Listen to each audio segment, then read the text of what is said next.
Messi അടക്കമുള്ള Argentina football team കേരളത്തിലെത്തുമെന്ന് കായികമന്ത്രി വി അബ്ദുറഹ്മാൻ. സൗഹൃദ മത്സരങ്ങൾ കളിക്കാൻ അടുത്ത വർഷം ടീം സംസ്ഥാനത്തെത്തുമെന്നാണ് പ്രഖ്യാപനം. അർജന്റീന ഫുട്ബോൾ അസോസിയേഷൻ അധികൃതരെത്തി ബാക്കി വിവരങ്ങൾ പ്രഖ്യാപിക്കും. അങ്ങനെ അഭ്യൂഹങ്ങൾക്ക് വിട. ലോകം കീഴടക്കിയ നീലക്കുപ്പായക്കാർ കേരളത്തിൽ പന്തുകളിക്കാനെത്തുന്നു. അതിലും ഏറെ പ്രധാനം കാൽപന്തിന്റെ മിശിഹ നാടുകാണാൻ വരുന്നു എന്നതാണ്.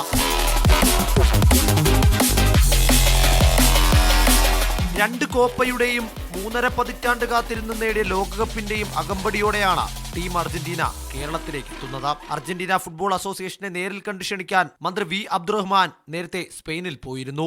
AFAയിൽ നിന്നുള്ള അറിയിപ്പ് പ്രകാരം 2025 2 സൗഹൃദ മത്സരങ്ങൾക്കാകും കേരളം വേദിയാവുക. മറ്റ് നടപടിക്രമങ്ങൾക്കായി 1.5 മാസത്തിനകം അർജന്റീന ഫുട്ബോൾ അസോസിയേഷൻ പ്രതിനിധികൾ കേരളത്തിലെത്തുമെന്നും കായിക മന്ത്രി. അർജന്റീന മെസ്സി അടക്കമുള്ള നാഷണൽ ടീം ഇവിടെ വരികയാണ്. ഫിഫ വിൻഡോ പ്രകാരം വരുന്ന സമയം നിശ്ചയിച്ചിട്ടുണ്ട്. സർക്കാരുമായി സംയുക്തമായി അർജന്റീന ടീമുമായിട്ടാണ് നമ്മളിതിന് പ്രഖ്യാപിക്കേണ്ടത് date.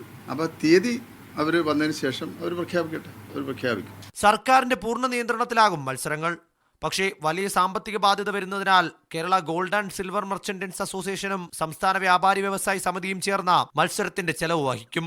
Gold and silver merchant association സംസ്ഥാന വ്യാപാരി വ്യവസായിയുമായി ചർച്ച നടത്തുകയും അവരൊന്നിച്ചു തന്നെ കേരളത്തിൽ ഈ മത്സരം സംഘടിപ്പിക്കാൻ സന്നദ്ധത അറിയിച്ചിട്ടുണ്ട്. ഇതിനാവശ്യമായിട്ടുള്ള മുഴുവൻ സാമ്പത്തിക സഹായവും കേരളത്തിലെ വ്യാപാര സമൂഹം എന്നാണ് പറഞ്ഞിട്ടുള്ളത്. അർജന്റീന എത്തുമെന്ന് ഉറപ്പിക്കുമ്പോഴും ഉത്തരം കിട്ടേണ്ട ചോദ്യങ്ങൾ ബാക്കിയുണ്ടാവും.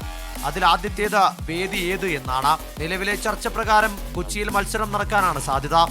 AFA പ്രതിനിധികൾ എത്തുന്നതോടെ എല്ലാ ചോദ്യങ്ങൾക്കും ഉത്തരമുണ്ടാകുമെന്നാണ് മന്ത്രിയുടെ മറുപടി. മീഡിയ 1 തിരുവനന്തപുരം.